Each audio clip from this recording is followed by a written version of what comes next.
Okay, wonderful. Good morning, everybody. My name is Ben Schuntzman. I'm the Executive Director with the Utah After School Network. We are delighted to have you all join us today for After School Advocacy 101. We try to time this in relation to the legislative session, which kicked off last week. So we're already in the thick of it. We've seen a number of different bills already rolling through. And we're going to talk to you about how to engage with your legislatures in a meaningful way that will be beneficial for after school and youth serving programming in general. So to get started, we have a few speakers that will be joining us today. Senator Luz Escamilla and Representative Angela Romero will be joining us. They're currently in the heat of the legislative session right now, so they'll be jumping in a little bit later after when they're able to get out for their break for lunch from the session, and they'll be joining us virtually today. And then we also have Chris Nitzi, who's with the After School Alliance, who will be joining us to talk a little bit about the federal landscape of after school programming, some federal advocacy, and things along those lines. We'll have some opportunities for a little bit of interaction here. We'd love for everyone that's here to be able to leave with some good takeaway actions and goals for what advocacy will look like for you and your organization, as well as how you can be engaged with UAN moving forward. So to kick things off, we're actually going to turn it over to Chris to get us started this morning to talk a little bit about, like I mentioned, federal advocacy, what's happening federally. We saw some big issues come around federally just over the course of this last year when we saw 21st century funding get held up by the Office of Management and Budget, which was very scary for a number of us providers in Utah and around the country. So it's very important that we're thinking about not only our legislative session, but what we're doing on a federal scale and everything there. So, Chris, if you are ready to go, Sure. Hey we're everyone. ready to turn it over to you. All right, great. Thanks, Ben. It's good to be with you all. And again, thank you for all the work you all did over July. I have a couple slides on that I'll give another overview recap of all that work. But thank you to everyone that kind of reached out to your federal delegation to really emphasize the importance of 21st century community learning centers and the role that after school and summer programs play in those districts. So that was incredibly important to getting that money unfrozen and sent out to the states. And I think it's had a snowball effect on really raising the awareness of after school at the federal level. So I've got a couple slides here. Next one's just a quick little overview of like the organization itself, so the After School Alliance and our mission. Ben, I think maybe or whoever's controlling slides, could you advance the next slide? There we go. So we are a national nonprofit. We do work closely with our state partners, including UAN and Utah, to really make sure that we're expanding access and ensuring all kids have access to after school programs, regardless of where they are in the country and zip code and all of that. Next slide has a little bit more about what we do. Most recently, we released, and I think some folks probably have seen it here, was the America After 3 p.m. report that we release every 5 to 6 years to really get an idea of what parents feel the value of after school is to them, the availability, the demand for programs, all of that good stuff. So that little infographic there is a snapshot of the report, the national findings. And I've got a few of the state level findings later on, but feel free to dig into that. It's got some good data on what that demand looks like, what that parent, really the acknowledgement of the role that after school plays in parents' lives, I think is a real good reinforcement of the work that you all do in programs across the state. Also, lots of messaging and advocacy tools. We've got some sustainability tools as well with helping folks try to sustain a lot of the good work you all are doing. We also work at the national level with many different partners, including the Ys, the Boys and Girls Clubs, After School All Stars, all those folks that work across multiple states. And then the last thing I'll say is the Lights On After School event. That is our annual event acknowledging the role and turning the lights on for the role that after school plays in our communities, and that will be held. Oh gosh, I believe it's October 23rd, but it could be the 22nd. It's on our website. I should have had that in front of me, but we look forward to celebrating that this coming October. Next slide, please. This one is there we go. This is I joined Ben. I joined this training last January, so I was going through those slides, and wanted to pull up a slide that I shared of what we kind of anticipated this new administration focusing on. So these check marks and the X's are kind of like whether or not we feel they've happened. That first one, I think, is still a work in progress, shifting schools to prioritize job readiness, workforce pathways. There's definitely been a lot of rhetoric. There's been some plans put forward. There's been like this Make America Skilled Again movement with some Department of Labor work. There was a whole America's Talent strategy that really, made the push for education to be focused on equipping, future workers with skills for jobs that are in demand. I think, the rhetoric's there, the actions are a little bit behind the rhetoric at the moment. There's definitely been a push for local and state control. There's been a couple attempts that have been approved by Department of Education from states like Iowa and likely soon to be Indiana on greater waiver requests for block granting some state administration funds for the different title programs. We could see that pick up across the country as well this coming year. And there's certainly been a push for school choice and vouchers. There's been an effort out of the bill that passed over the summer, the tax bill HR 1, to create or create greater tax credit scholarships for programs that could actually end up benefiting a lot of after school providers across the country. So we're working on a lot of folks to expand access to that when it comes to after school and summer. So we consider that that's something that's happened. Eliminate and de-emphasize the Department of Education. That has certainly happened. We've seen many attempts to fire staff. Some of them have been brought back, especially over the shutdown in October and November. Many of them were brought back temporarily because we're still in a continuing resolution. And then there's also been some interagency agreements to shift a lot of the staff over to the Department of Labor or the Department of Health and Human Services. A lot of that's still facing legal lawsuits too. So it's all unknown. However, there's certainly been an effort to eliminate and de-emphasize the role of the Department of Education at the federal level. Cutting federal spending has certainly been attempted, and there's been some success there. However, it is not nearly as much as what the Trump administration proposed in their budget last May. Congress, fingers crossed, we have a budget at some point soon. Although there have been quite a few hiccups that I'll talk about, and I think the next slide or two. But there's been a lot of pushback to a lot of what the president has proposed as far as when it comes to education and in block granting number of programs. Congress does still seem to understand the role that many different title funding programs have in their communities. Increasing efficiency. I don't think many people would say that the Doge cuts increase any kind of efficiency. It's been quite a headache. It's resulted in a lot more spending in administrative burdens across different federal agencies with having to restore or move things. Childcare, I would say we were expecting it to be fairly neutral until before the holidays when we saw a lot come out around allegations of fraud, particularly in Minnesota, but we've seen some other states also being impacted by the administration's actions too. When it comes to STEM and support for jobs, I think we also consider that something that's at least checking it off their list, especially when we look at that America's Talent strategy with a real focus on the role of the federal government in helping to skill, I guess, what I would say, future workers. And then extending the tax cut that also happened in that HR 1 bill that passed over the summer as well. So next slide. Here's kind of what we're looking at now when it comes to the federal side. So what's the policy outlook now? So one, we're still in a continuing resolution for many of the funding streams that pertain to education. So that labor, health and human services and education bill that funds the majority of the education funding that includes 21st century, but also things like Title I, Title II, Title III, all the other Title IV programs, full service community schools, also child care development block grant, all those things are within that bill. That passed the House last week.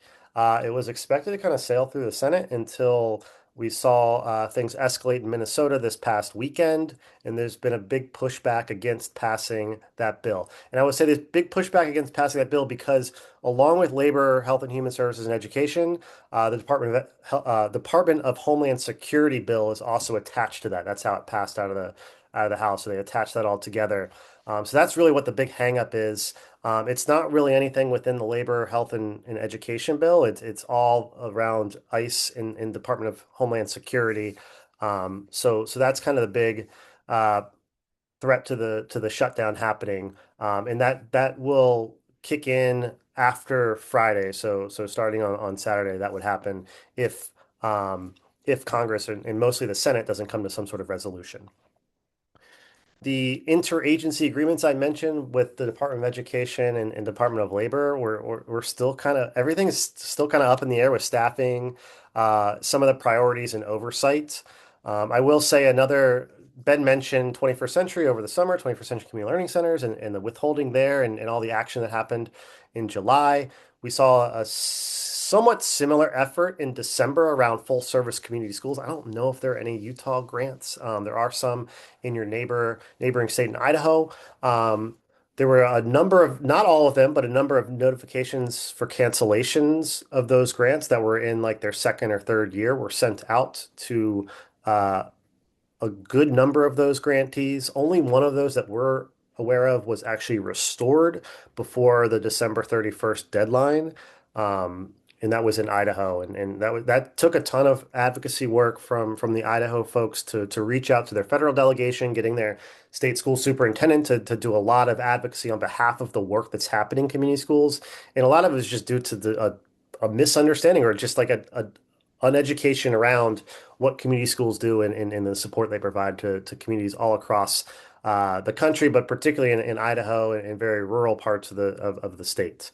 Um, and then some other actions, the childcare funding, I mentioned this previous on that other slide. Um, these it's mostly at the moment so all states have been impacted in some way. Most states have just had this new additional defend the spend requirement. So I don't know if there's any state partners on here, but your state partners could probably fill you in on a lot more of what that's added to their plates when it comes to like this defending the spend to draw down their funds from the Department of Health and Human Service around childcare. We've also seen 5 states targeted: Minnesota, Colorado, Illinois, California, in New York, and you can look up all the politics of those states and you can kind of draw some conclusions around why. Um, but those states were also told that their funds were frozen. That's currently in, that's working its way through the courts. A judge has at least for temporarily told the federal government to continue funding those states for a couple weeks before a full ruling comes down. But there's been a lot of those types of actions against states that have been a real challenge to states, but also the programs that are operating in those states, whether they're after school programs or their child care facilities. There's been a number of hiccups that I'm sure has impacted folks here in Utah too. Next slide.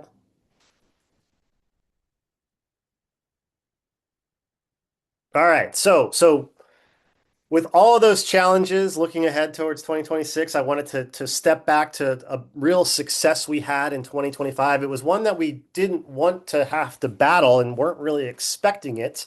Um, but nonetheless, it was something that happened and the field stepped up and really pushed back and made sure that after school was top of mind among members of Congress, but also the administration that was kind of taking the action against this funding. So hopefully some folks here or most folks are familiar with the 21st Century Community Learning Centers program. That's the federal funding stream that supports after school and summer programs across the country. Next slide. Actually, I think it was June 30th, the Department of Education told states that they would not be receiving their allocation of a number of federal funding streams, including 21st Century, come July 1st. That's traditionally when all that money flows down to the states. They were told the day before that they would not be receiving those funds.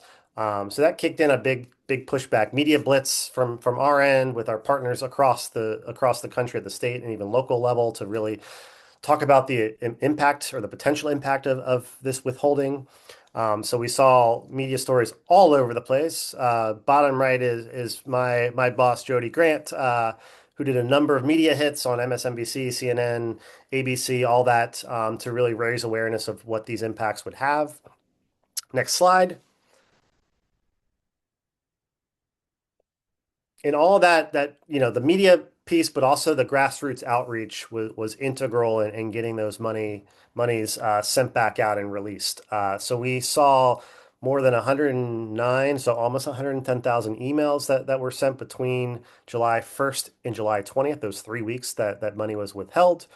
We had tons of outreach from our partners at the Boys and Girls Club of America, Save the Children, YMCA's. Boys and Girls Clubs actually had, I think it was that third week in July, had an advocacy day in DC so they could really hit home to each member on what this impact is going to have or already having on the programs and the grantees that are Boys and Girls Clubs. Tons of media stories, national, state, and local. We had our policymakers across the country uh, sending joint letters to the Office of Management and Budget, which is within the administration. We had outreach to the Secretary of Education from some other partners, and all that resulted in, which was a little unprecedented, was 10 Republican senators signing a letter to the Office of Management and Budget, and basically demanding them to send out this money that they were withholding. Uh, it was no surprise that these were mostly appropriators as well. So those are the folks that are in charge of kind of making the decision on federal spending. They allocated that money earlier in the year, back in March. So they expected that money to get out, and they were a little ticked off that money was being withheld. So they finally pushed back, and shortly after that, the money was released. So on a Friday, July 18th, they finally sent out the notice that states would be receiving those monies come July 21st, that following Monday. And then that was just 21st century. Then a few days later, the Department of Education notified states that the remaining education funds, which were around like $5.5 billion, would be going out as well. So I think that was that big snowball effect. So we got 21st century unfrozen and sent out, and then shortly after that, the rest of that money was sent out to the states. So this was a huge effort. This was a big um, emphasis on the role of advocacy and how we just can't expect that things are going to change unless we really raise our voice. And I think this was really something that led to a few weeks later, the Senate maintaining level funding in their version of their appropriations bill. That's led to the House and Senate versions that they've passed that independently, or I guess we're waiting on the Senate to pass the House's version if it'll say the same or not. But really holding funding flat for those programs, which I think is a huge win. Obviously we would love to see increases, but in this current environment, based on what we've faced over the last year, I think we're fairly happy, I guess I would say, with flat funding for now. No cuts to at least 21st century. Next slide. So that was kind of a recap of the federal work that's happening and what's going on in DC. I mentioned America After 3 p.m. earlier. I don't know how much you've shared, Ben, with the folks here, or if you were going to share more, but I've got like 2 or 3 slides, I think max. But I encourage you all to check out the dashboard for Utah on our website, and I've got a link at the very last, or the URL at the last slide. But next slide, this is our report that we put out every 5 years. This is the fifth edition of this report. The last one was put out in 2020. So a little over, so 5 years. So we released this back in the fall of 25. So here are the big takeaways. Parents really recognize the benefits for kids from after school. So safety skills and school engagement are the big focus of the parents and the understanding of the role that after school plays. Nationally, 89% of parents support public funding for after school. That number is the same within Utah parents. And demand for programs is enormous. And then the affordability, accessibility, and availability limit participation, and particularly among low and middle income families. So next slide. I think this is our numbers for Utah. This is what parents agree when it comes to after school programs. So pretty high marks when it comes to helping build skills and keeping kids safe and reducing screen time, and engaging kids in learning and improving school attendance. So there's really that understanding and value of after school when it comes to parents. Next slide. And here is that link to the dashboard. So aa3pm.co will take you to the main landing page, and you can click your national and state dashboard, and you can toggle down to Utah to get um, the actual Utah numbers themselves. And we've got a fact sheet there that's a two-page overview of the numbers when it comes to Utah specifically and what they mean. That I think are incredibly important in emphasizing, especially among lawmakers, like what do parents, I mean, that's something that has been top of mind with among state legislatures across the country the last few years is like, what do parents value? Um, our data shows that the parents really understand the value that after school programs play and really the support they have for more public funding for those programs. So I think that was my last slide, Ben. Yeah, there we go. So hopefully that's a decent overview of what's happening at the national level and some of those opportunities we see playing out at the state level too. Yeah, that was really great, Chris. Thanks so much for sharing. Really quickly, while we've got Chris here, because I don't think he's going to stay on through the duration of the training, does anyone have any questions or follow-up that you'd like to ask Chris while we've got him here? You could throw them in the chat or you can jump on or speak up in person. Wonderful. Well, we do work very closely with the After School Alliance and Chris. And so if there are questions that come up, I'm more than happy to make connections there. We follow up with them regularly. And Chris will actually be joining us in February for After School Day on the Hill in person. So you'll be able to talk to him then as well. So thanks so much, Chris. We really appreciate your time and all the information that you shared. So Absolutely. Hey, I look forward to seeing you all next month. So yeah, it'll be have a good good. one. All right, so next up, now that we've gone through the federal landscape, we're going to talk a little bit about what we're seeing in Utah. And if you've gone to any of my policy stuff before, I use these numbers a lot because I think it's really significant. Right now, as it stands, we don't have any significant ongoing funding mechanism in Utah for after school programs.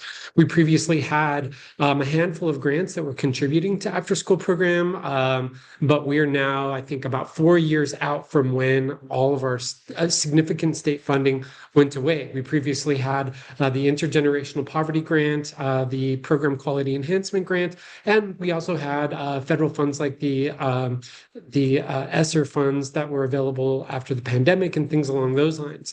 After 2024, we saw a $10 million decrease in funding due to our state's decrease in investment. We do have currently one sole appropriation that is going to one regional network that is supporting the UAN's Northern Utah network of after school providers that they were able to work and get through the legislature last year. But again, that's not ongoing funding and it is limited in its overall scope. That actually came from TANF funding. And so it still isn't actually a state contribution. They just reallocated more federal dollars to after school programming. And because it's going through the temporary assistance for needy families, that means they're really limited in their overall scope of what they can do with those funds. What they actually propose to the legislature is very different from what they're actually able to do because they got passed on to the TANF fund.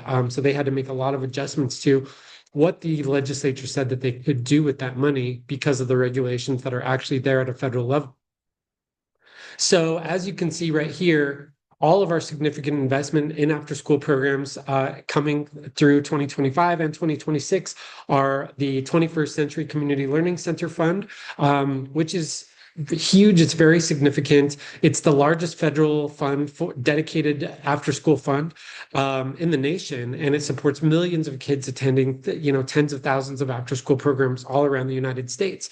But we also have seen a lot of issues happen on a federal level with the Department of Education. Like we said, we saw those funds get held up. We've also seen a lot of disarray on the federal level with the Department of Education itself. It's something that the current administration has wanted to take apart and basically decommission the Department of Education.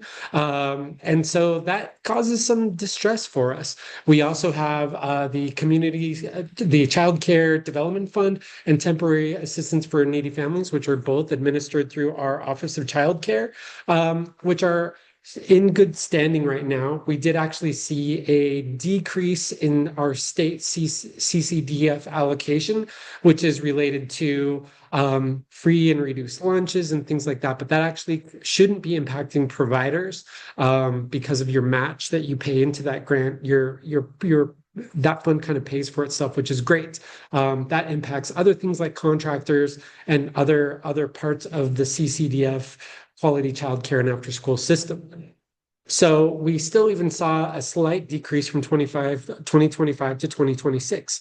We're hoping, and we actually have submitted this just last week, the Utah After School Network has submitted a $10 million request for appropriation from the legislature to act as gap funding. So basically, it would be re-engaging the state to invest in after-school programming, and that would be a grant that would be administered by UAN that would be available to providers that have not been able to receive 21st century TANF or CCDF funds, which would be amazing if we're able to get that. And that's really, where we're hoping we can get a lot of energy from all of you this legislative session as you're engaging with legislatures. So looking really quickly at some of the funding challenges that you all face. We know that it's not easy right now. We've seen for within our own state, it's gotten increasingly competitive for those federal dollars. We had last year in grant competitions, I think all together we had over $40 million that was asked throughout the state for all three of those funds, and they were only able to award about $20 million. So we had close to $20 million that was not granted out to after school programs. And that means that there's a $20 million gap in what services are available. That means that that's less funding that's available for staffing. It's more difficult to reach ratios to offer our services. And because of this, we've actually seen a handful of programs that closed down in the last year around the state, or that had to drastically reduce their overall capacity. That means we have fewer kids that are attending after school programs this year than we did in years prior. And that number is continuing to slip while we're seeing a demand increase. We're seeing a decrease in charitable and foundational investments. Those are things that are really impacted highly by the volatility of the overall market, and other restrictions that other corporations may be seeing. It's something that we can also see as impacted by tariffs and things like that. We're also seeing increasing costs of programming. Chris mentioned that for a 21st Century Community Learning Center grant, it will be level funded. Level funded is great. Level funded is better than less money coming from the federal government, but it also means that technically with inflation, with increasing costs, with increasing wages for our staff, keeping it competitive in after school programs, it's a decrease. If we've had the same level funding for 3 years, that means that we are spending more than we're getting and than we were spending a couple of years ago. So it's costing more to run programs, and you're getting the same amount of funding to do that, which isn't the reality of any business, of anyone that is doing anything, is that you have to be able to account for that inflation. And then I already mentioned the highly competitive funding. So we also know that affordability really limits participation overall. Programs are too expensive. 54% of parents that were surveyed in the America After 3 report said that it's difficult for them to afford programs. I was sitting in on a program that was shutting down and talking to parents in that community, and a lot of them were like, okay, we know that there are school-based programs that are near me. There are other options, but this particular program was $20 for the year, or it was free. And we have a lot of families that need a very low cost or no cost at all for their programs. Programs are unavailable in their communities. 41% of parents said that, which is huge, where we have transportation barriers. Again, we're seeing a decrease in available programs around the state, which means that they're not in walking distance. That means that they're not connected to schools or things along those lines. And then 49% of parents reported that there was a lack of a safe way to and from the programs, which is really difficult. Those are all tremendous barriers. We know that with those costs, with those barriers, we see a lot of parents that are opting to have older kids stay home to watch younger kids, or just go straight home after school. And that's where we run into issues with risky behaviors and things along those lines. So what does this look like in reality? These are registration numbers that the Utah After School Network collected from our annual program information report. Last year, in the 24-25 school year, we recorded just over 16,000 kids that were in after-school programs statewide. And you can see that that is the second lowest number to when we were actively in a pandemic shutdown. When schools and programs were shut down, we served fewer kids than we did in this last school year, which is really terrible because we know that from what we've looked at, 5 and 6 kids would attend an after school program if there was one available to them. We know from our data as well that that adds up to about over 300,000 kids in the state that would attend an after school program, and close to 200,000 kids in Utah that would attend a summer program. And those numbers are really jarring. I would take note of that because those are when I've shared that with federal and state legislatures and representatives, they're really surprised by how large a gap it is of kids that would use these programs that do not have access to them. And we're serving fewer and fewer kids every single year. And like I said, demand is going up. We're seeing more parents that are returning to in-person work and things along those lines. So this is really not acceptable for us. So those are the challenges that we're up against. I think we have a very strong case to make for the benefits of these programs and why we need public support for after school. So next up, we're going to jump into a little bit of information about the legislature, about your experience, how to engage, and everything along those lines. So first up, I think it's really important to talk about the difference between education and lobbying. We're getting into advocacy right now, which means that we're talking to legislatures, we're talking to municipal leaders, we're talking to our federal delegation, which is amazing. We have to do that, but it can be a little scary because if you're a 501c3, if you're a nonprofit organization, there can be limits in your capacity to be able to lobby. The good news is that the majority of the advocacy work that we do is education. Most of what we're doing falls under the banner of education, and you can do that. There's not a limit to how much educating you can do for policymakers. So basically, a good thing to remember is when you're speaking specifically to a bill and you're telling a legislature, I need you to support this bill, or I'm reaching out in support of this bill, or I am reaching out and disagree with this bill and want you not to vote for this bill or to vote against this bill. That is lobbying because you're expressing support or opposition to specific legislation. Most of what we do in our field, in our arena, is education. So we're sharing information, we're reaching out to legislatures, we're reaching out to different leaders, we're talking about the benefits of our programs. While there may be a bill that's on the Hill that is related to after school or that will be impacting after school, we can paint a picture around that specific bill and kind of dance around actually lobbying on behalf of bills. There are some exceptions. There can be a minor bit of lobbying that you can do. You also have to be really careful about the types of funds that you're using. So if you're receiving any of those federal dollars, like from the Board of Education or the Office of Child Care, you cannot use your staff time for any lobbying there. So you have to have an independent, non-restricted form of income that you can use for that, which is again why it's good to get into education. So education is sharing information about your program and your impacts, providing data and research and community needs, explaining how policies affect youth, families, and providers, responding to requests from legislators or staff. So if they reach out to you and you're providing information, that's okay. And inviting policymakers to visit your programs or events. And so that's kind of the fine line between those things. But you can talk to legislatures, you can educate them about your program, you can send them materials, you can invite them to your programs, you can do all of those things. And as long as you avoid saying the up or down against this specific bill, then you're in the clear. And that's really important to remember. Okay, so next up, I'm going to have Angie step in right here and share a little bit about some advocacy resources that we have available to you. Okie dokie. Hi, everyone. So my name's Angie Toon. I'm a school-age childcare specialist with the Youth After School Network. And I also serve as the Advocacy Committee's chair. So you might be wondering about where you can get resources and things to talk about and get more information so that when you are engaging with legislators and different lawmakers, you are prepared and feel like you know what you're talking about. So here are some different advocacy resources. You can see at the top of the list, UAN has created some that are pretty specific, pretty straightforward. So if you scan the QR code here, it'll take you to our website, which may or may not be pulled up here, but I'm sorry. It's all good. We're going to pause for just a second, do a brief walkthrough of the tools that we have. Okay, here you go. Okay, perfect. Can you guys still see that? Yes. Cool.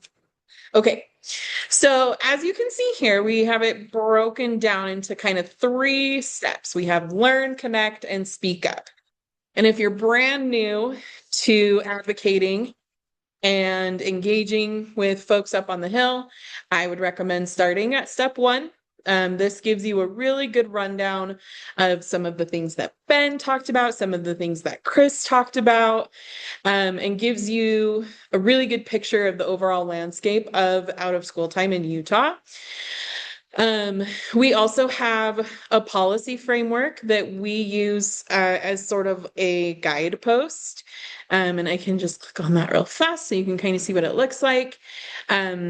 These are our 3 kind of pillars that we use when we're talking with legislators in order to sort of give our messages a frame that they can use to put everything into context, I guess you could say. And so the first one is to increase awareness on municipal, state, and federal levels. Right now, it is the statewide leaders are meeting, right? But you can also chat with your city council, county council, community council folks, and you can reach out to your federal representatives. Engaging on multiple levels means that the message will get spread further. And then we want to strengthen our connections with partner organizations. There are a lot of organizations that are doing similar work or have similar messages. And it's important that we are able to amplify each other's messages without stepping on each other's toes or anything like that. And really making sure that we are supporting each other where we can. And we'll talk a little bit more about some of those partner organizations a little bit later on. And then looking at identifying other arenas impacted by access to after school and summer programs.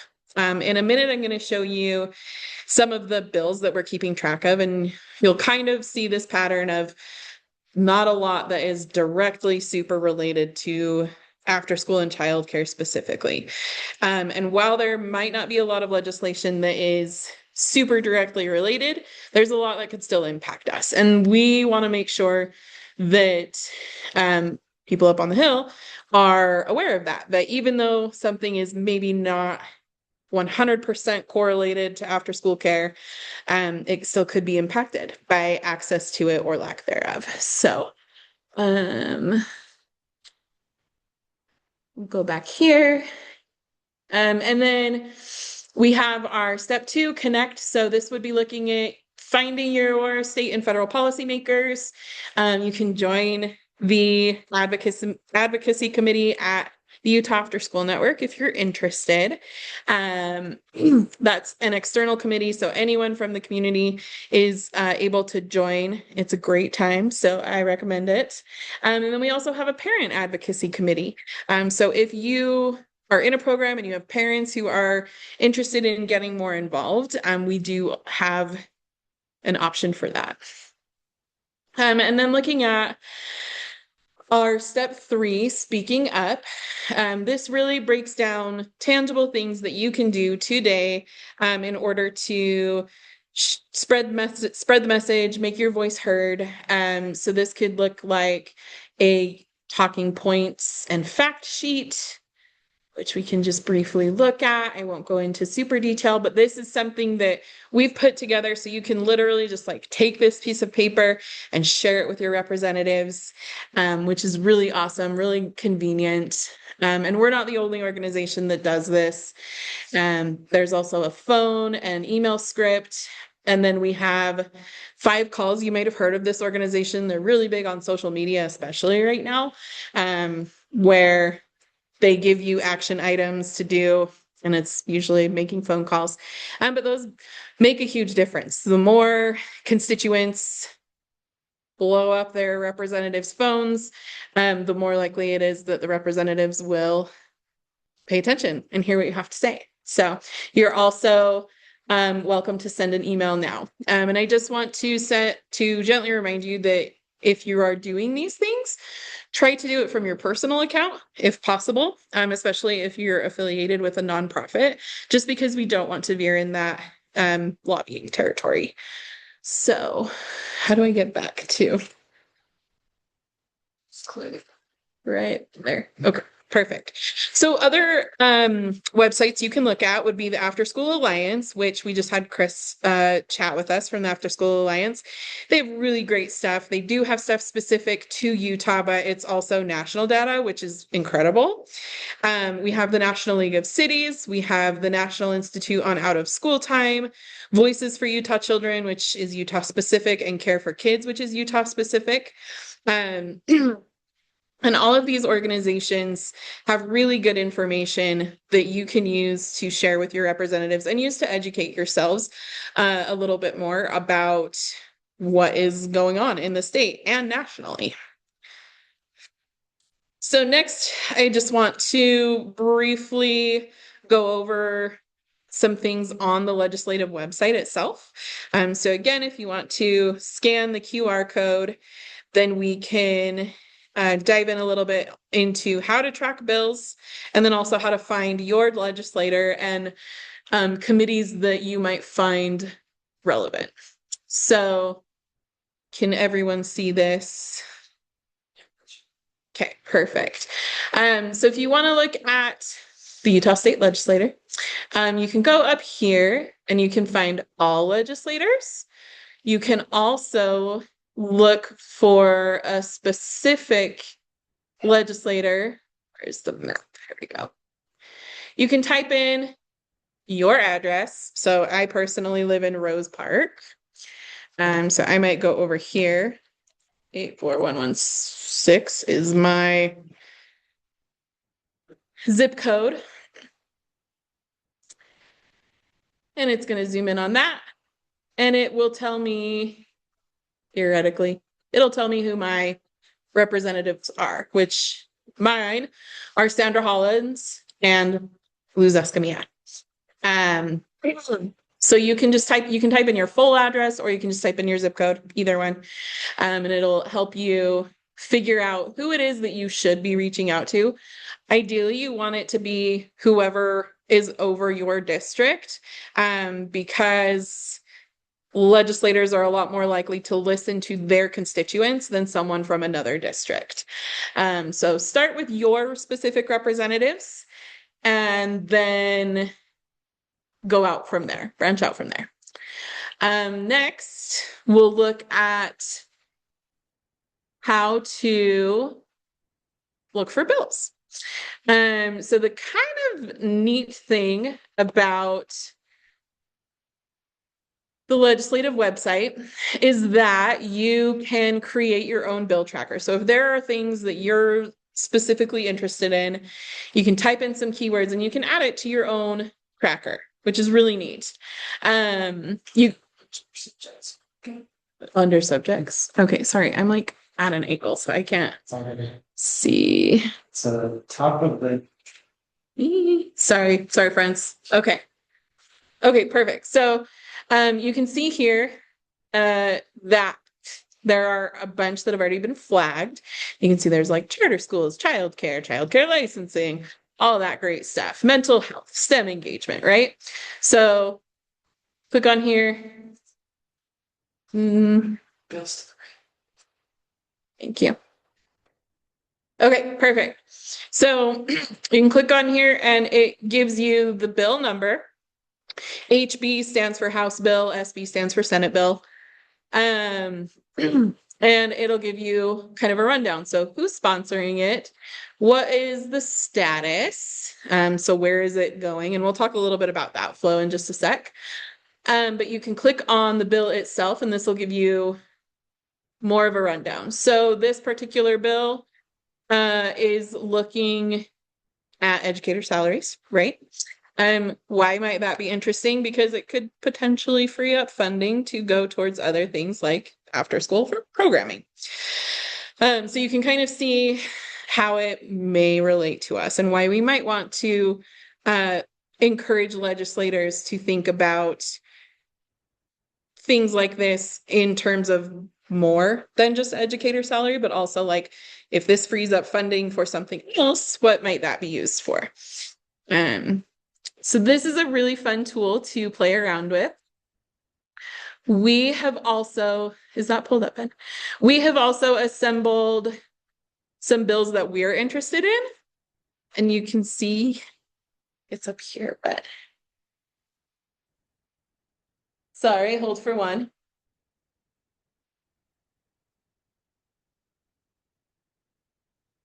Okay, perfect. Thanks. Okay, perfect. So you can see here, we've assembled some bills as well that we're kind of keeping an eye on. And the nice thing is that this is shareable, so we'll make sure that you get access to this. In fact, I can probably just drop it in the chat right now. Let me do that real fast. But the nice thing about this one is that we're including some potential impacts that you might see as far as how it relates to after school youth and families, right? We serve families at the end of the day, so anything that impacts families is going to be of particular interest for us. And so this does a nice job of sort of outlining those. And again, this is just a start. These are just some of the bills that legislators will be looking at. So please definitely keep this in mind. We'll be updating it throughout the session. If you have questions about specific bills, you're more than welcome to reach out to us and we can chat about it and help you kind of navigate that. Bills themselves are not always the most easy to read. So if you find an organization like Voices for Utah Children, for instance, that like their whole deal is policy and advocacy, a lot of times they'll do a really good job of summarizing bills in a much more digestible way than if you're just reading the bill by yourself. So just something to keep in mind. All right, so now let's go back to this. Okay, so when do things come into play? It's important to kind of get the flow of what they do up on the Hill during the legislative session. So someone has an idea, they look for a sponsor, they look for someone to kind of help them put their thoughts together, and eventually it becomes a piece of legislation. And it could be a bill, it could be an appropriation request. There's a few different things it could be, but for the sake of this conversation, we'll just say it's a bill, right? So someone has an idea, it gets turned into like an official document, and the legislator or the sponsor introduces that bill. Then from there, it gets put forth into different committees. And there are a lot of different committees. There's like the Economic Development Committee, Education Committee, and you can find that information on the legislative website as well. But they'll go before a committee, and from there, it'll get sent to a vote. And if it passes in the House, then it gets sent over to the Senate. And the same thing kind of happens. They'll present it to the Senate committee, and then they'll take a vote. And if the Senate and the House are in an agreement, then it goes through like one more final round of just making sure everything is good and ready to go. And then it gets sent over to making sure that there's enough money to do it. If we are requesting money, not everything requires funding. But if it does, they just make sure that there is potentially enough. And then it gets sent to the governor's office for him to sign. And then it gets turned into law. Now, something that you might not know is that legislators review about 1,500 pieces of legislation in the 45-day session that is here in Utah. And so they have a lot. They have a lot to look through, and not all of it requires funding, and not all of it is settled on in committee. There are some instances where things will be agreed upon out of committee, sometimes just in an effort to sort of move things along, just because they have so much to review in a relatively short amount of time. So anything that goes through committee, 95% of it is available for public comment. And that's somewhere where you can get directly involved in making your voice heard, which is kind of cool. It's kind of an exciting process. So you can go up to the Capitol. They also have options for you to join virtually, where if there's a bill that you are very passionate about and they're allowing public comment, you can go and get in line and testify and share why this bill is important to you and why you want your representatives to support it or not support it, depending on what it is, which is very cool. So that's something that they do a pretty good job on the legislative website of letting you know what is available for public comment and what is closed for public comment. So something that you can also explore. And then I'm going to pass it to Brittany to talk a little bit more about the advocacy process.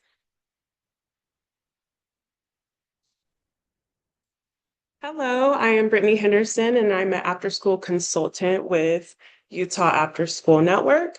Now that we know about how the bill process and UAN resources, I'm going to talk about engagement. Engagement is the action, it's the voices, it's the relationships that guide a bill. And we're going to start with bringing our youth, our family, and our staff to share their stories. Their lived experiences is what makes our work meaningful. And it's the real stories that shape our process. Where? Should be able to just click over. Yeah. So I want to talk about how we build those connections. We want to look at the groups that we can partner with to start creating that shared understanding and to move our work along. We want to highlight the shared experiences. Everyone's going to bring a different perspective to our advocacy work. And so we want to be able to highlight that for our municipal leaders.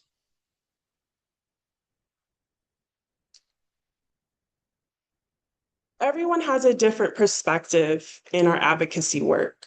So we want to be able to share how the youth can see advocacy and build that story. So youth can share how after-school programs build belonging and how parents find stability in after-school programs, and how our business leader and our municipal leaders can also find the safety and the workforce development as a benefit of the after-school programs.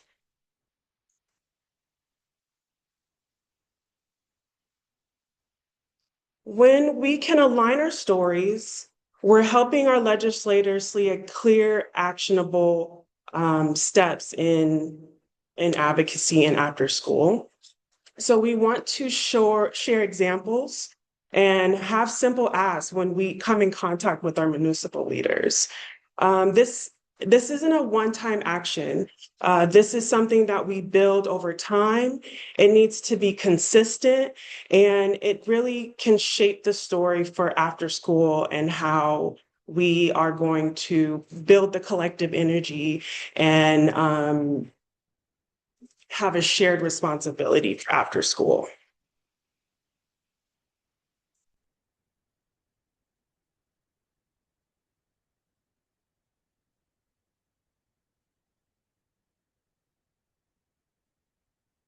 So I'm going to pass it off to Ben, and we're going to start strategizing on how to move our work along. Thanks, Brittany.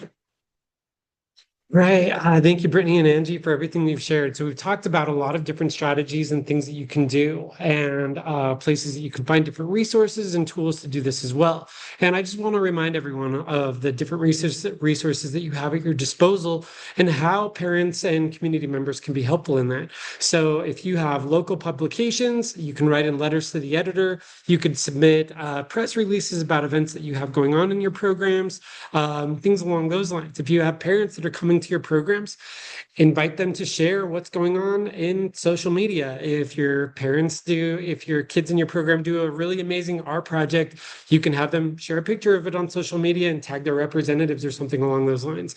If there are other impacts that you're seeing, something that's really big is we know that there are a lot of families that are on waiting lists, and there are also a lot of families that are still getting into programs. So you can do things like, if you have families that end up on a waiting list, in addition to sending them the notification that they were waiting for a slot to open up, you can say, hey, the best thing we can do about these waiting lists, aside from waiting for another kid to maybe not come to the program anymore, is that we need more slots. If we have more slots in our programs, then there will be more room for your kids to attend. So will you please reach out to your legislators and let them know, hey, I'm a working parent. I want to make sure that my kids are someplace safe after school. And so I really need, I need more support. We need more public support for these programs so that there are more spots that are available for me to get my kids in. If you have parents that are getting into programs, then ask them to reach out as well and let legislators know about what that means to you. My kids are able to go to a safe program. They're supervised after school. They're getting their homework done. They're learning essential work and life skills. They're getting ready for college, and they're someplace affordable. And it gives me the peace of mind to know that I can work and know that my kids are someplace that they're not getting in any trouble or engaging in any risky behaviors or things along those lines. So there are a lot of different resources that are at your disposal to do this, to amplify the messaging about your programs. And it's, again, really important that you're engaging with parents to do this advocacy work, because they hear from us a lot. We're organizations. They know that we have a vested interest in making sure that we're getting the support, but who they need to hear from the most are kids in programs and parents that are benefiting from these programs. If we have parents that are saying, I would not be able to afford to work if my kids were not in these programs. Childcare can be costly. And if there's not more public support for these programs, I don't make enough money to justify paying for childcare while I'm going to work. So that means that we see a lot of places where we can have a compromised workforce because parents are opting to stay home. Or it may also mean that we have an older child that's staying home to supervise younger kids because parents can't afford to put both kids through childcare or an after-school program or something along those lines. So those are the things that we really need to hear from parents about, to communicate to legislatures. What are economic impacts of these programs? What are safety concerns that these programs support? What are education and academic impacts that these programs are supporting? And things along those lines. So really think about who is benefiting from your program and how you can empower and encourage them to reach out on your behalf. So now we'd like to take a few minutes for you to just think a little bit about the strategies we've talked about. If you'd like, you could go into our advocacy webpage and look at some of the resources that we have there. And we'd love for you, I know that some of you are watching this in Teams, there are some of us here that we can discuss it in person with, to think about, what is your next step going to be after we have this meeting?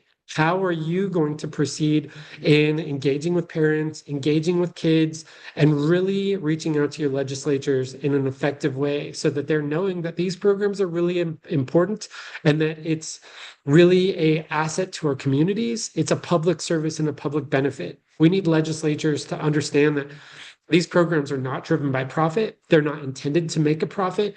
They should really be viewed in the same way that we look at our other public services like our fire department, our police department, and public schools that need to be available to meet the needs of kids and families. This is a public service, and we really need them to understand that. So let's take 5 minutes and just discuss independently. If you're tuned into this on your own, then you can do a little bit of a calm reflection on your own as well to think about what are you going to do when you jump off of this meeting? Is it going to be signing up for UAN's advocacy committee and joining us on Friday for our meeting to plan for After School Day on the Hill?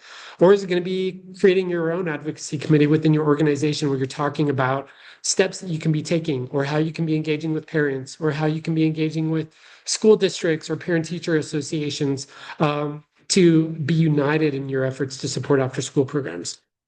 So let's take a minute to discuss that independently, and then we'll come together. And just so you know, I'd love for some of you to share the ideas that you come with. So once we come back, be prepared to talk a little bit to the rest of the group. All right, so let's take 5, starting right now. Thank you all so much.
This is just like a.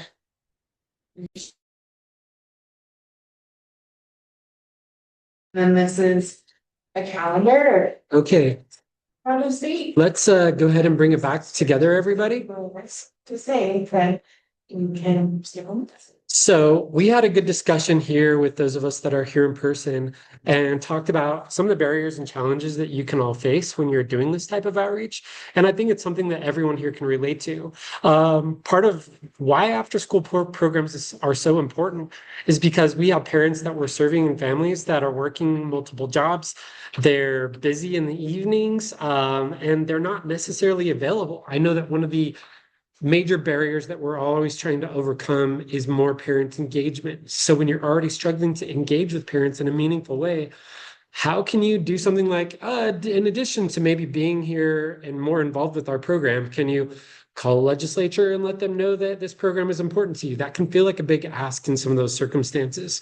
So some of the problem solving we did here is thinking about, where are your points of contact with those parents? If they are arriving to your program and honking the horn outside, then you know that maybe if you're doing a legislative push, if we're trying to advocate for these programs, at the end of the day, maybe you can have a staff that is near the door and is hanging out and can just walk out to those cars with kids and say, hey, here's a one pager that has a QR code for our legislatures. And right now we're really trying to advocate for programs. So would you mind taking a minute to do this thing for us? If you make that personal ask of these providers and you let them know that we need more public support from programs, then I think that they're much more likely to take the time to advocate because you're making that personal ask of them.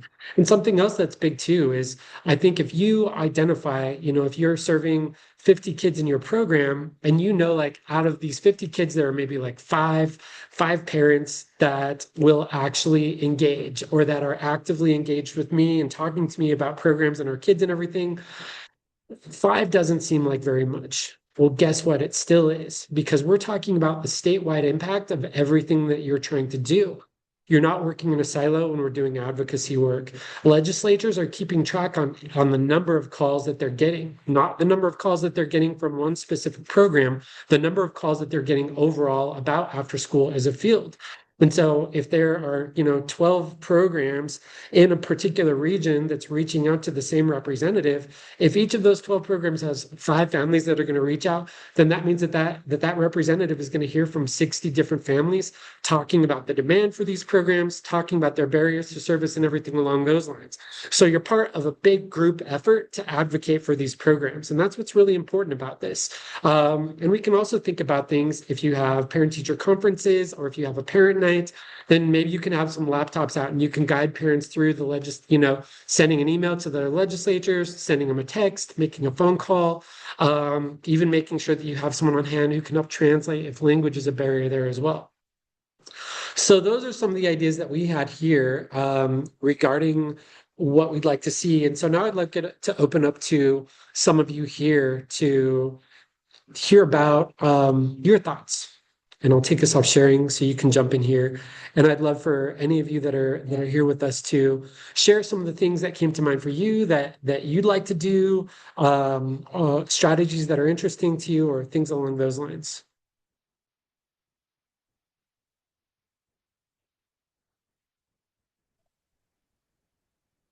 Hey, Ben. Hey, James. Hey, I had a question. So I'm part of a community business group, which there's about 30 or more. There's actually collectively, there's probably about 100 businesses.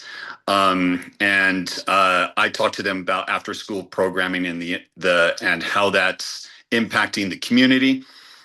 Lately I've been talking about advocacy to all the groups. With the advocacy template, is that something that businesses could use too to advocate for after school programming and how that affects the community? Absolutely. I think it could be used in that way. And we could even, that's a good suggestion for us too, is because it's more geared towards, parents and staff and things like that. But we can even create an additional template that is from the perspective of businesses talking about, staff retention, being part of a community where these things are attractive.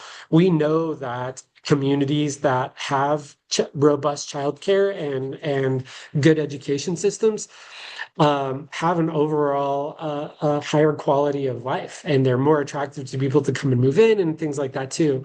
And those are things that are attractive to businesses. So I think you could take what we've got with that template and share that, but we can also work at UAN to create something that is more specific for businesses to do that outreach. Because again, we talk a lot about economic impacts of after school programs. In our work advocating for after school over the past year, we've had a resounding message from legislatures and federal delegation that they want to know more about safety, crime prevention, and economic impacts are kind of like the big three areas that they want to hear the most about. And so if they're hearing directly from businesses that are talking about why they support these programs, why they support them from the perspective as employers, and also why they support them as far as economic development and a future workforce, those are all things that are really important that legislatures need to hear. Yeah, I agree, and that would be great. Either way, I know the business leaders and owners. I mentioned Day on the Hill, and they all got quite excited about that, wanting to come. They thought I meant the hill here in Cedar, and they were all going to go up there. I was like, no, no, no, this is in Salt You Lake. guys could go to that hill too. The more Yeah, hills, the better. I suppose. So, but they're really excited to help to advocate for programming, especially in our area where we might be moving to a 4-day school week. How is that impacting our community, the businesses, the employees that they have? If there isn't an option for Fridays. That sounds great. And James brings up a really good point. In as you're doing your advocacy work, as you're doing your engagement and things along those lines, thinking about who are other partners that you can engage with that have a strong voice in your community. If you have a business collective or coalition, if you have a chamber of commerce that you're engaged with, then those are good partners that you can talk to. Right? We talk a lot to chambers of commerce because childcare is very important to them from a number of different standpoints. Like I said, there's a reason that in the state of Utah, our Office of Childcare is housed within our Department of Workforce Services, because childcare in Utah is really seen as a workforce initiative in not only making sure that kids are taken care of, but making sure that parents can go to work. When we were coming out of the pandemic, that was really one of the biggest drivers in making sure that schools were reopening the way that they were, because there were a lot of businesses that were saying, we need our employers back. We need to be able to do business, and we need kids to be in schools. We also needed kids to be in after school programs. I'd love to hear from someone else about an idea that you have for how you can be engaging in advocacy work this session and outside of the session too. This is really a year-round process. We're just at the session time right now.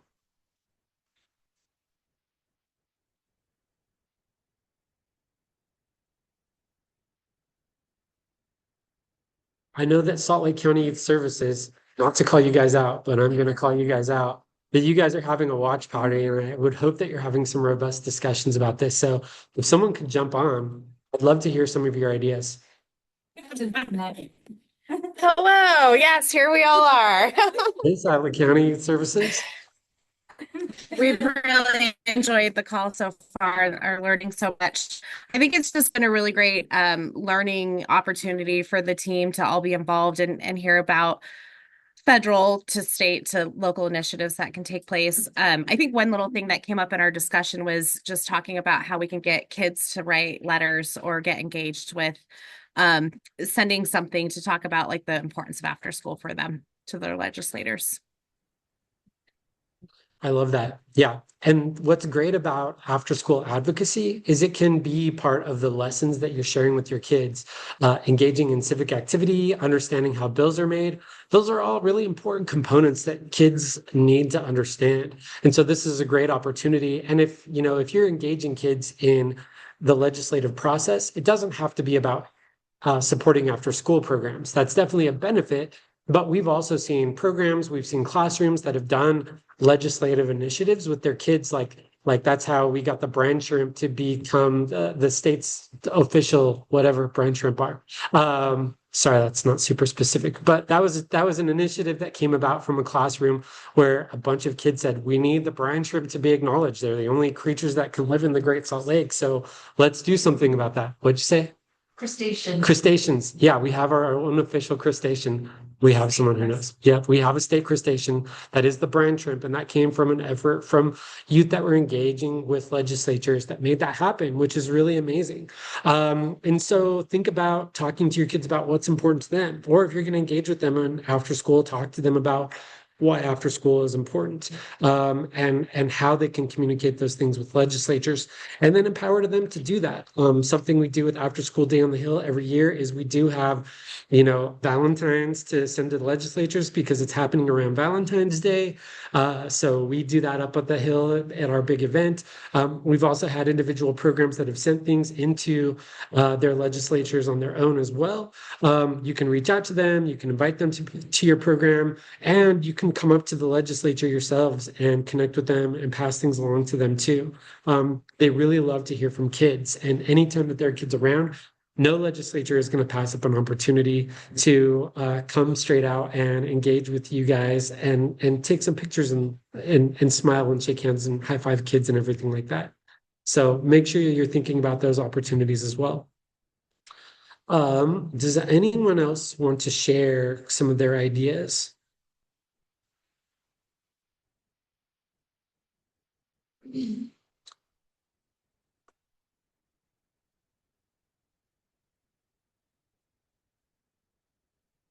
And while we are doing this, sorry.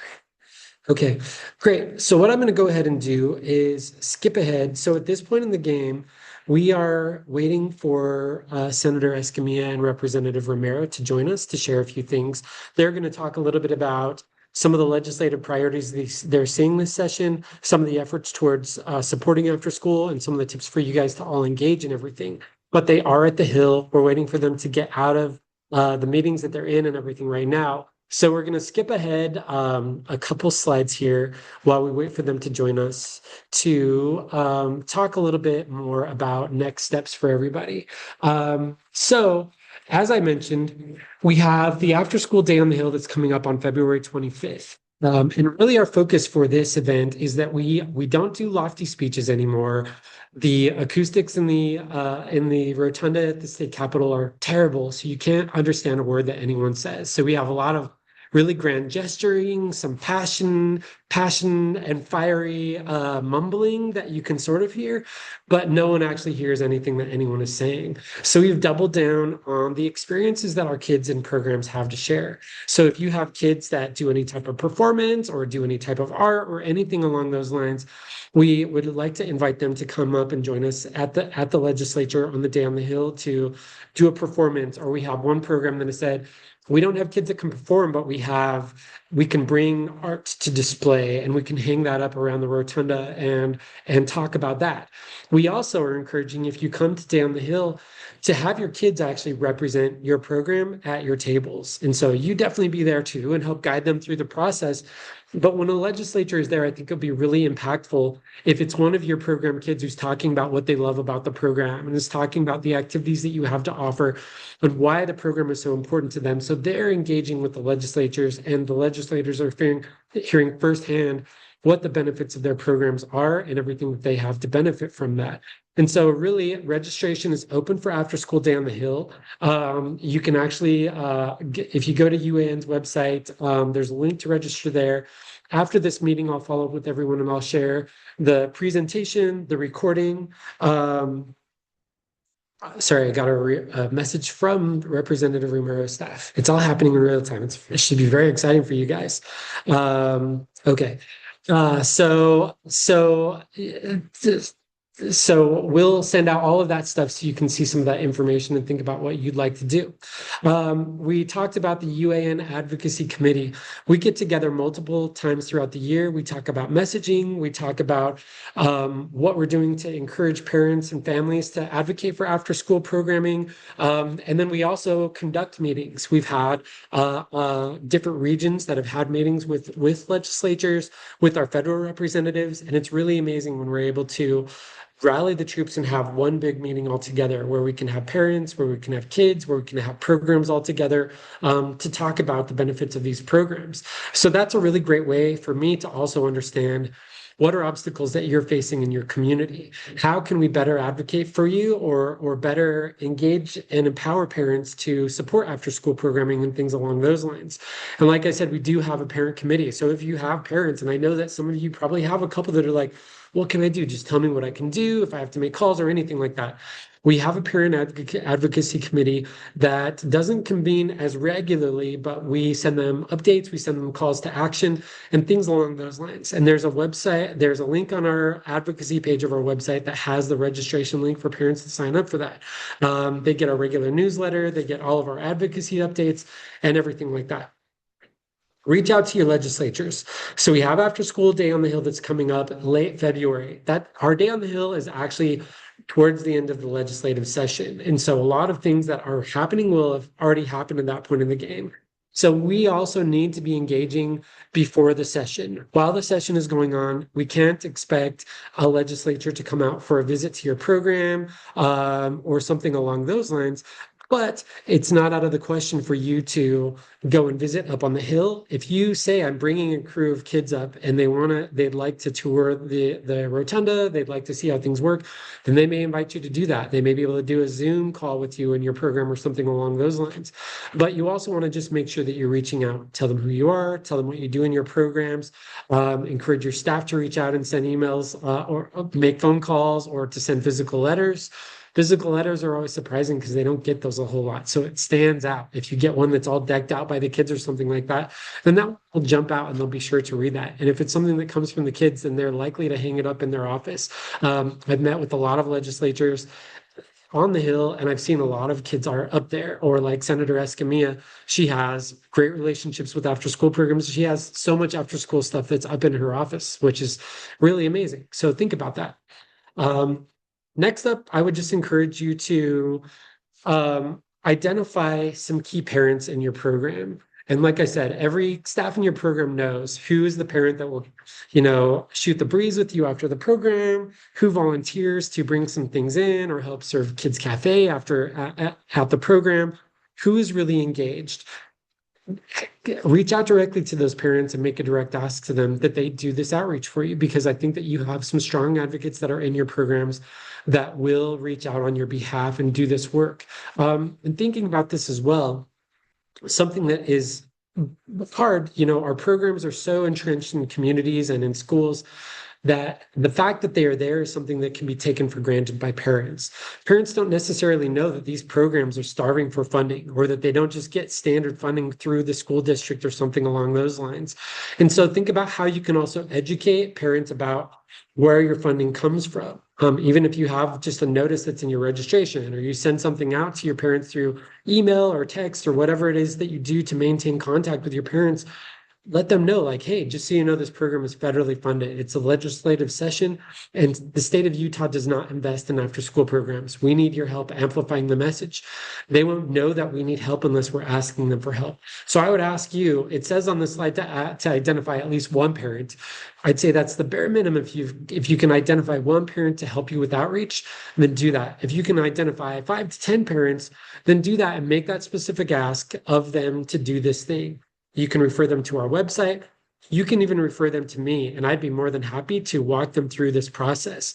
When we were advocating for 21st century funding, I talked to a lot of parents and connected them with media and talked to them about talking points and specific things that they can say, and they're more than happy to do that stuff. But we have to ask them, otherwise it won't happen, because like we've all said, they're very busy. That's why their kids are in an after-school program. We talked about having your kids sending notes to the legislators and talking about after school. And it's also helpful. We want to invite legislators to come to our after school day on the Hill. And so if you have kids that are sending something to legislators, telling them the date and the time that the after school day on the Hill will be there, letting them know, hey, we're going to be at the Hill. We would love to meet you. And a lot of times they'll follow up and they'll be like, hey, cool. I'd love to take you on a tour. I'd love to take you onto the House floor, or we can give you a shout out from the House floor if you guys sit up in the peanut gallery of the House or the Senate. And they can make it a very cool and engaging and exciting activity for your kids to come up to after school day on the Hill. And so think about how you can leverage the adorable power that your kids have to lean on those legislatures to really engage in a meaningful and positive way. While you're up there, take pictures with the legislatures, tag them on social media, and thank them for their support. Even if they're not supporting after school program, you kind of put them in the position of being like, hey, these guys met with this. They're excited about after school programs. And then we're hopeful that they'll get positive reinforcement, something that we do with the kids in our programs. Legislatures can work the same way, make them feel good about the positive things that they're doing and reinforce those things with more positive information. And let the community know that you have a legislature who, if you disagree with them on several other issues, that's totally fine. But we want to acknowledge when they're doing something good for the after school field. And then after the session, if you connect with any legislatures, if they respond to you, if you're able to meet with them up at the Hill, then you'll want to follow up with them after the legislature to say, hey, it was great connecting with you during the session. Thank you for your support. Thank you for, voting in favor of after school programming and things like that. We'd love to invite you to an event at our program or to come and volunteer at our program. We've seen the direct impacts of legislatures engaging directly in after school programs really turn the tide for us. Like we said, we have previously had after school funding that has been in place.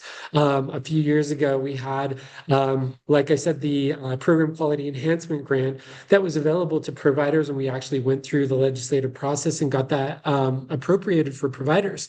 And I remember one individual from, I believe, the House of Representatives who had not been a staunch supporter of after school programs. We do have some that actually do, unfortunately, speak out unfavorably of these programs. He was someone that actually stood up while we were proposing this funding and testified in favor of after school programs. And what really shifted the tide for him was going into a program, being there while kids were eating their meals, seeing directly how they were benefiting from the program. And he was like, I know, he actually acknowledged while he was testifying and talking about his support for the program, he acknowledged the fact that he had not spoken favorably of them before, and he'd spoken out against public funding for them and said, I was there, I saw firsthand the impacts that they have, and they are essential. They're an essential service, and we need to make sure that we're supporting them. And he voted favorably of that bill. And maybe he's someone that also helped others to lean more in that direction as well. So the more that we do those things, the more opportunities that we have for interactions with them, the better and the more favorably that we're going to see them. The thing about the legislative session is it's really one single point in time, and it's one single interaction that we're having with them when we really have to think about the entire year, everything that's happening. We should be engaging with legislatures when you're wrapping up the school year, talking about the amazing impacts that you had. If you have annual reports from your program, send them your annual report and thank them for everything that they've done to support your efforts. When you're getting in a summer program, if you have kids that are on waiting lists for summer programs, let your legislators know there are kids that don't have a safe place to go because we don't have enough public support. Encourage parents to reach out if they're on those waiting lists. If parents get in the program, same deal. When you're having summer activities, send tweets, send messages to your legislators and let them know what you're doing. Tag them in that and let them know that you need support. Same deal when you get to the end of the summer. Same thing when we start the school year up. Let them know you're starting up. Let them know what waiting lists look like. Let them know the benefits you're having and invite them to all your special events that are going on and everything like that. It's about dosage, and it's about building relationships with our legislatures so that they understand that you're there, that it's an ongoing issue, and that the demand for these programs is not going away. There never is a point that we don't have demand for after school programs. And so we have to let them know that that's a big deal and we need their ongoing support. So really quickly, I've just been notified that we'll have our legislators joining us in about 5 or 10 minutes here. And so I want to open it up for any questions that anyone here has as well, or any comments or thoughts that you have.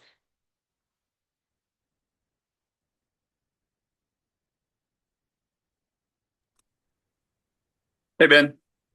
Hey, Um, James. I have a question about uh, I plan on attending Day on the Hill. Um, and I'm going to be reaching out to my staff. Well, actually, I already have to see who would like to join me in that trip, possibly bringing a few kids up as well.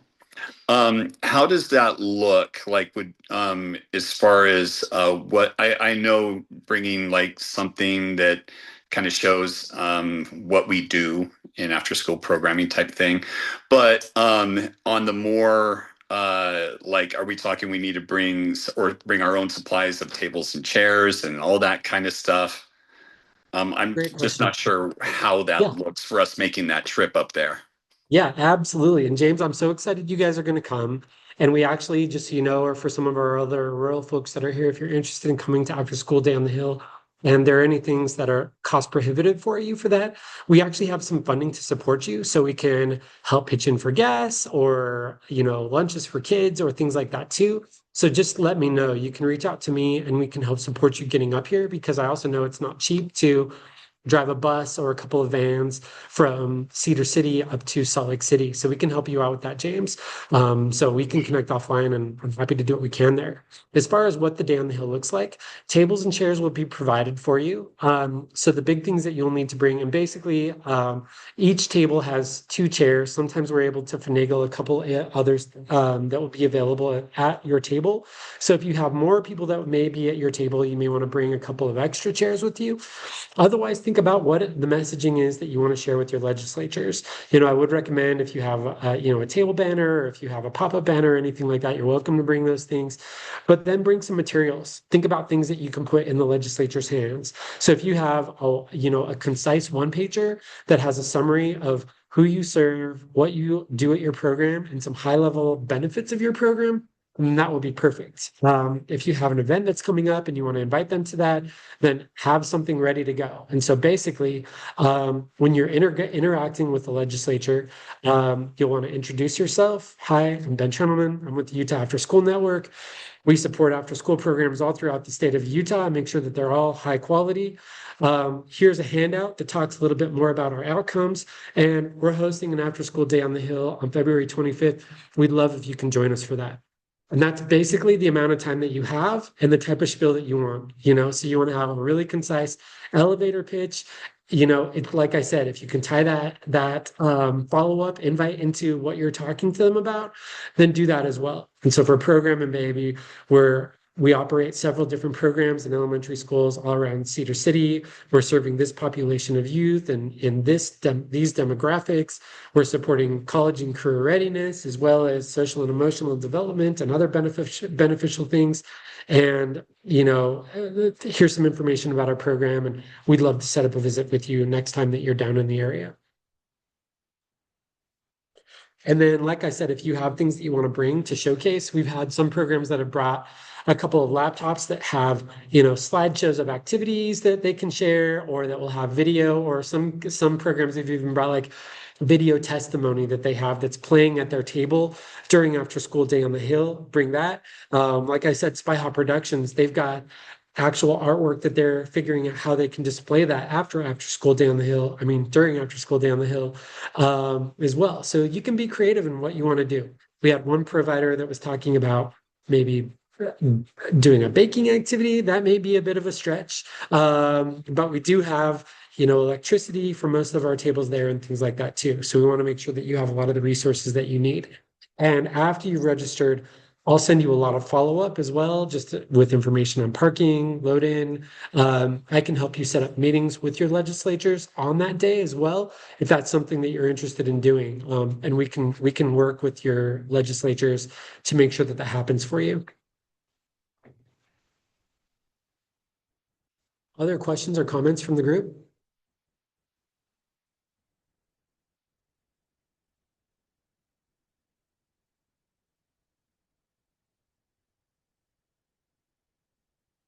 Great. I'd like to ask as well, while we're here, if anyone has done outreach or if any of you currently have relationships with legislatures.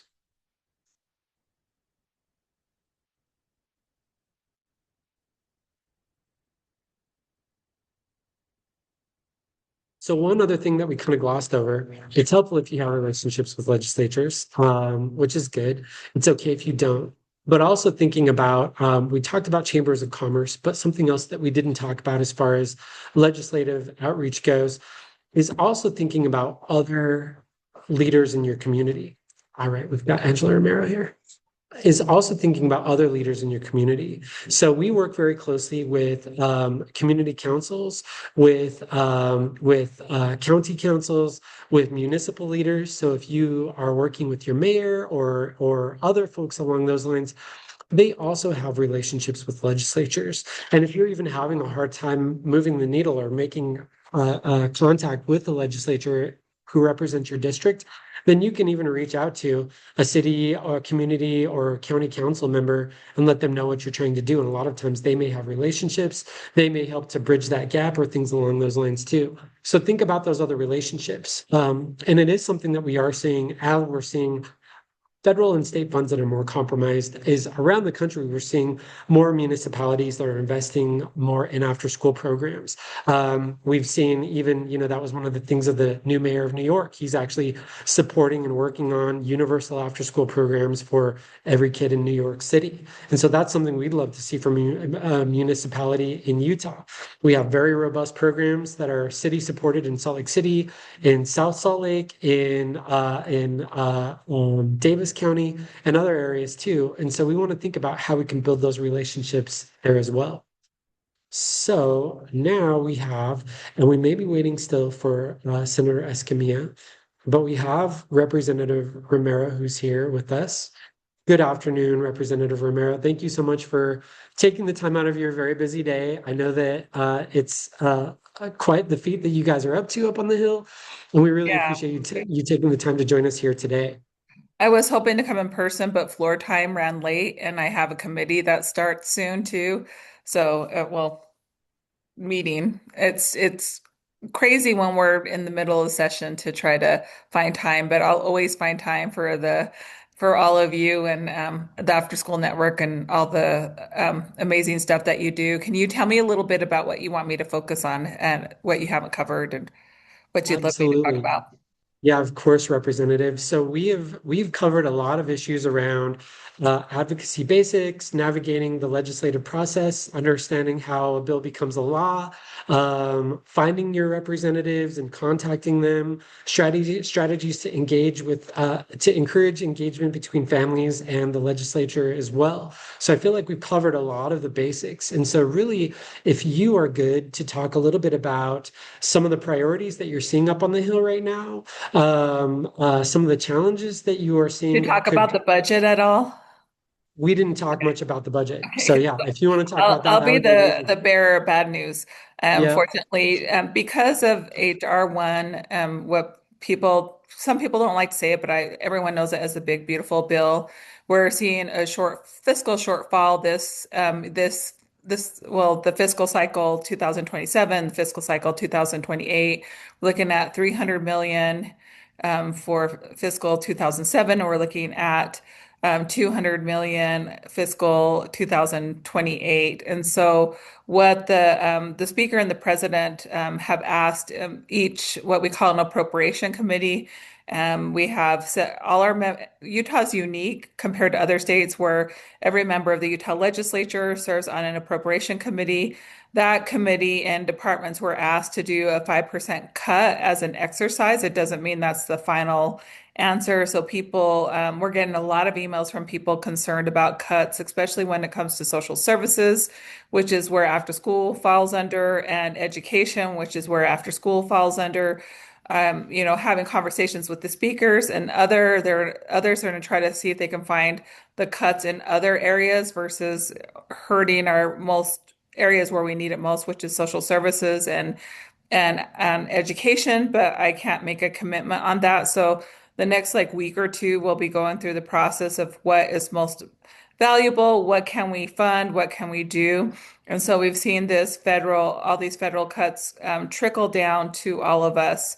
The concerns for my caucus, and I don't want to speak on behalf of Senator Escamilla's caucus, but overall, when I've been serving on panels with the Speaker and the President and Senator Escamilla as the minority leader in the Senate, all of us are concerned about affordability. It's the number one issue for many of our constituents, and that includes talking about housing, and that talks about what do we do with our people, community members who are unsheltered.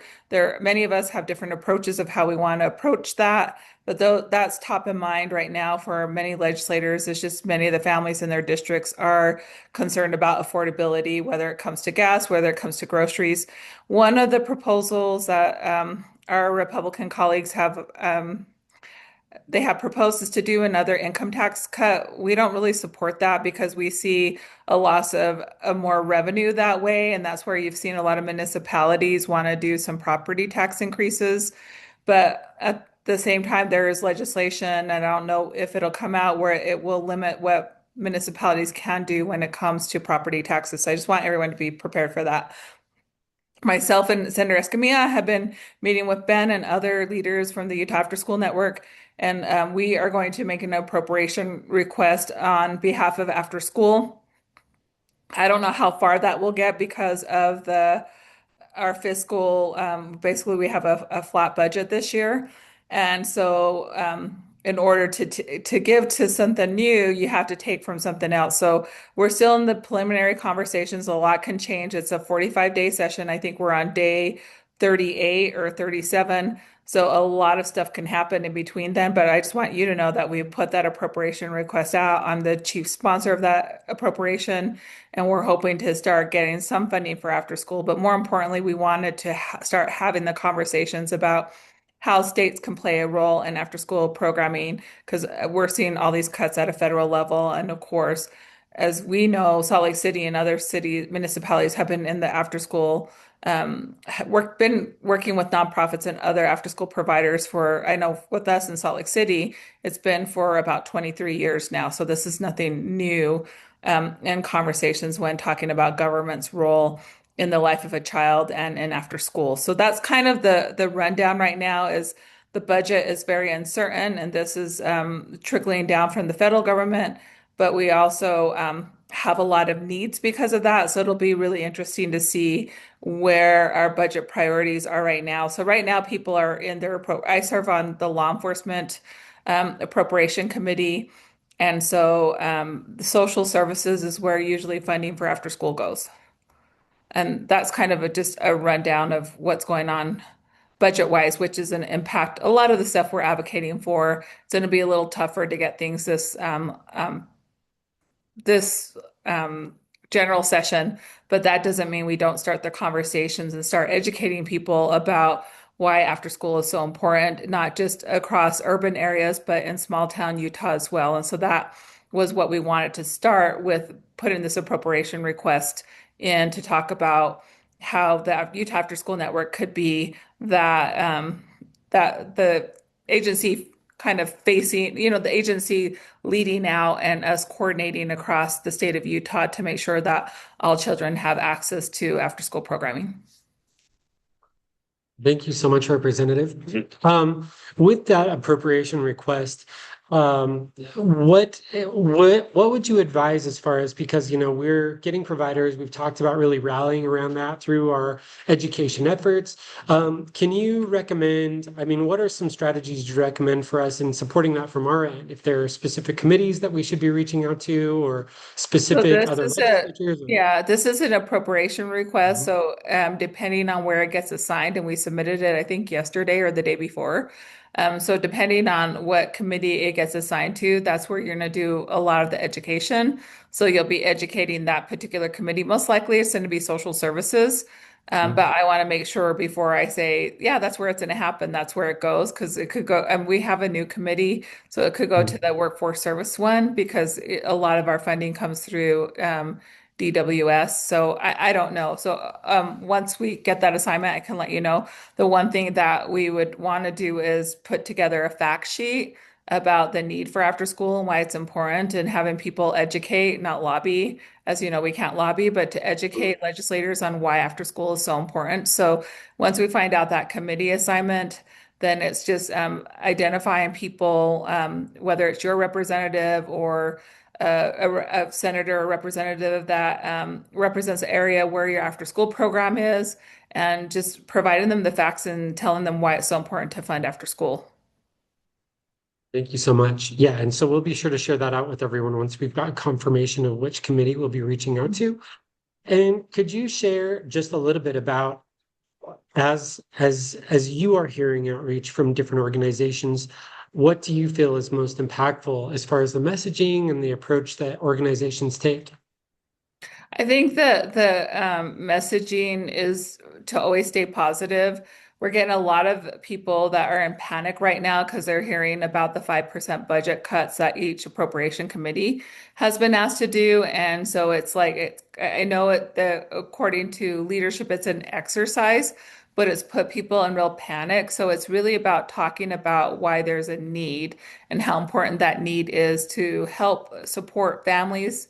Not everyone has a choice whether they want to go to work or not.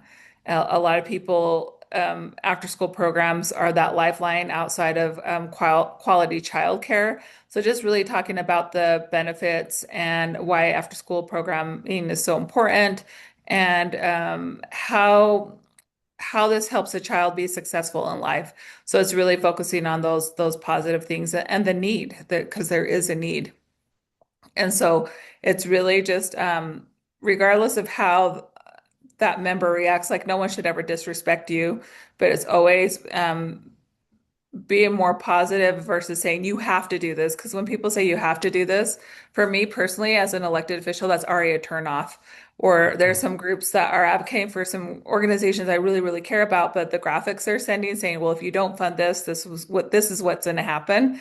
That just doesn't work for me as a legislator. And so it's really just talking about the benefits of after school, why there is a need, and how many young people we can help, how many and how we can make a difference in people's lives. And of course, there's a downfall when we don't have after school, but I would say I want to focus on this is the need, this is why it's so important, and this is the benefits of after school programming. Wonderful. Thank you so much. I'd like to open it up really quickly while we've got you here. If anyone from our group has any questions for Representative Romero.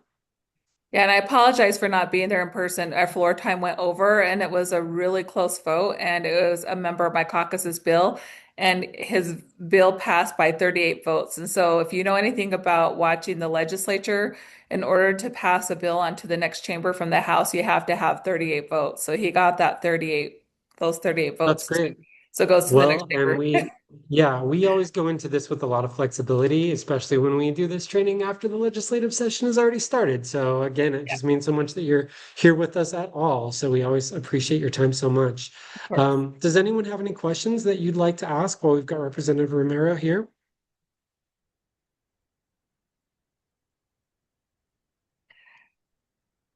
It's been kind of a quiet group, Angela, just so you know. That's okay. I mean, I think we're all kind of in trauma mode right now. The world's falling down, and so I just want to tell you, while I appreciate the work you do, I think it's really important that we have organizations, whether it's a nonprofit or a government entity, doing the best to provide quality services for our youth. Because as we know, not everyone has access or has the resources to be able to pay for something that's out of reach financially for them and their families. And so, what you all do with after school programming, and I know this because I've worked I've worked for Salt Lake City government for over 24 years now, and in the after school arena, and I just know how important it is in children's lives. So we're excited that we're going to run this appropriation request. I don't know if we'll get anything or we'll get something, but it's a starting point about having the conversation, not only like as we were talking about a county or a municipal level,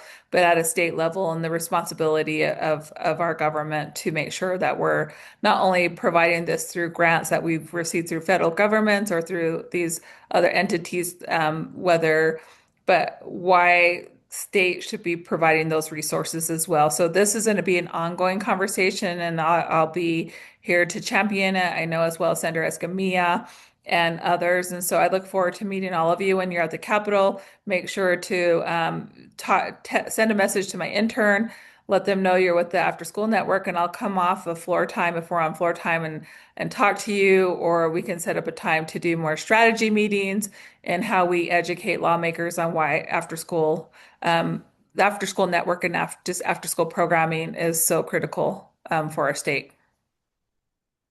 Thank you so much, Representative Romero. We greatly appreciate your time and for being such a huge champion and cheerleader for after school for all of these years. It really means a lot, knowing that we can depend on you. So thank you so much. No, and thank you. And I appreciate you all being flexible with our schedules today. Like again, we can't predict what's going to happen. And today was one of those days where the speaker's like, well, we're not adjourning yet. We're going to hear one more bill. And we didn't think that the conversation on that bill was going to last as long as it did. So it just didn't give me the bandwidth to drive down. But happy to meet during the session when I have time with people, if the time's available. So it's just kind of getting together with me and Senator Escamilla ahead of time so we can schedule it, and having you all come up to us because it's easier because we basically live here for 45 days. And so anything we can do to help with any of your organizations, but more importantly, hopefully getting this appropriation request approved. And even though we've asked for a lot, even if we start with a small amount of money, it's a starting point. It gives us some bargaining room, so we'll work with that. Okay. Well, I look forward to seeing everyone soon. And Thanks so much. I'm gonna have a great lunch day right now. Okay, thank you. Good luck with Bye. everything. Yeah, thank you. Bye-bye. Bye. Okay, excellent. All right, well, I'm guessing that Senator Escamilla is also tied up in things, so I don't think we'll have her joining us. But with that being said, we've shared all the next steps. We've identified some good pieces for you all moving forward. Please, join our advocacy committee. We do, as I mentioned, have a meeting coming up this Friday. After this meeting, like I said, I'll follow up with all the materials for this. I'll also send you information about our meeting this Friday if you'd like to be there. We do a little bit more strategizing in that meeting. We also talk about After School Day on the Hill, and I'd love to have you all there. Otherwise, we're good to go. And so I'll give you back 4 minutes, unless anyone has any other questions. Otherwise, I think that we're good to go. So thank you all so much. We greatly appreciate you. Thank you for fighting for after school programs. And I know that we can continue to do good things. So thank you all, and have a great rest of your day.